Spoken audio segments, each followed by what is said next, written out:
And lastly, we have Dr. Muklesh Sanklecha with us. He's a practicing pediatrician consultant at Bombay Hospital and somebody who has done some great work at studies in the area of child development and progress. So welcome, Dr. Mukesh, as well. Thanks. So, Mahesh, maybe I'll need you to be a little ahead so that I can just, so Mahesh, Lara, and Mukesh, we'll just start with a bit of a discussion on this thing. See, one of the things that, the context of this whole panel discussion is that India, the country, we've been facing a huge challenge in vector-borne disease. And, we read about these whole cases of dengue and chikungunya, which is just spreading even the biggest cities to small towns. And one of the studies which we did, and we find out that one of the things which people don't know in India is that dengue, actually the daytime mosquito. And when people are told that, then one of the biggest fears they have is that, oh, how can I let my child go out to play? That becomes a very, very big concern for most mothers. So tell me one thing, from your point of view, Lara, how important it is for a child to actually, and you're a mother yourself, how important do you think it's for a child to actually be able to free to go out to play rather than sitting at home? I think we grew up, both Mahesh and I, we grew up in a generation where you came back from school, you threw your school bag down, you ate whatever was put on the table for you, and then you were out of the door. And then you came back when the street lights came on or when it was dark, getting dark, and you came back to do your homework, have your dinner, prepare for school the next day and go to sleep.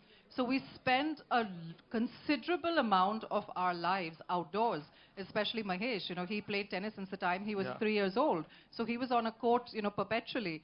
But I really find, ever since I did become a mother, that one of the hardest things for us, one is, of course, an environment in a city like Mumbai, in an urban landscape. Where do you send your child to play?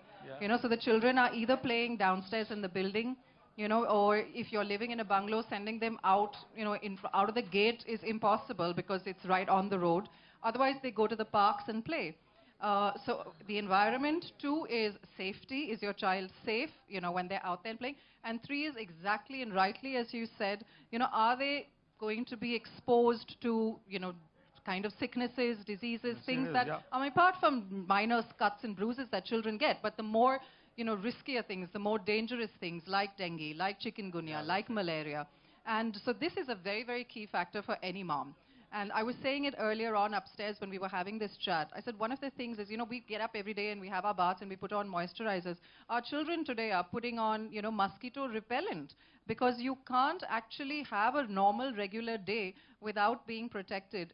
And as you said, people are largely unaware about the fact that dengue is actually spread by a mosquito that, operates, if you want to use the word, in daytime. Yeah, exactly. Thank you so much, Lara, for that.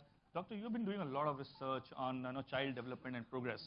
How much role do you think kids playing outdoors and going outdoors plays in the development of a child at an early stage?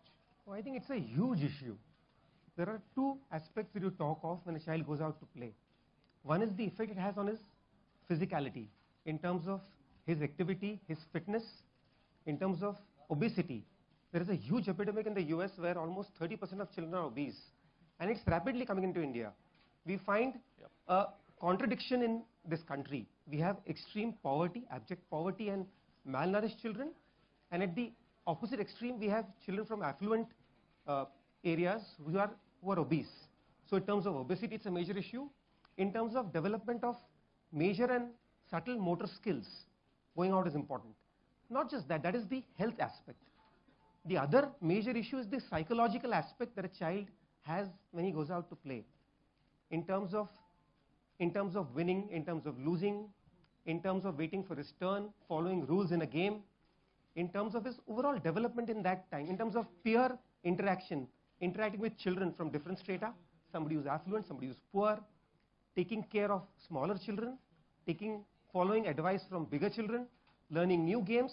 So I think the potential for education in an unstructured manner is incomparable in natural, everyday evening play. I remember when I was a small child, as Lara rightly says, we used to throw the bags and we used to go out and play. And my mother had made a rule that for 1 month before every term exam, I had to stop going down to play. And I used to be in tears. I used to wait. Now you have unit tests, you have exams every week. And I don't know where the free time is there for children to go and play. I have children who go to school at 8 o'clock in the morning, They may have a formal football class before that. They are in school from 9 to 3.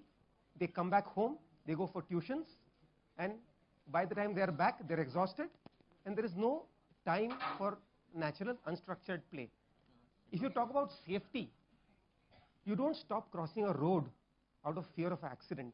You don't stop driving because you're going to get an accident. You just take adequate care, you take precautions. You don't stop what is so critical, what is so important for a child's development. That's a very interesting perspective. And you know, Mahesh, there's been a recent study in India as well as some studies in US as well, which say that when they ask children as to what are your preferences today in terms of going out to play, going to a park, going to a mall, 20% of kids actually choose mall, and only 12% choose park. Now that's a bit of a real tragedy of our times. So just one thing, suppose this is your time, and Lara was mentioning you were playing tennis since 3. Imagine a childhood with video games for you. Imagine a childhood with digital for you. Could we have seen you becoming a world champion? What is your perspective on this? No, obviously not. I think, I think a lot of this has to do with the upbringing itself. I think, like Lara said, both of us were brought up in an environment where we were always encouraged to go out and play. Obviously, for me, it was a little different. I had no choice. I was on the tennis court literally 7 days a week. And that's how we bring up our daughter as well. We're fortunate to have a garden, and Saira started playing tennis now for the last few months. So, yeah, when she goes out, we make sure that she's protected, and just for the record, it's not only a mother's concern, it's a father's concern as well. Yeah. So yeah, and whatever we use have been using hasn't really always been 100% foolproof. She still comes back sometimes bitten, and we're looking forward to trying this new product on her, and hopefully it fixes those problems. Oh, that's great. So Lara, what do you think from being a mother? What kind of awareness there should be created to mothers today about taking precautions?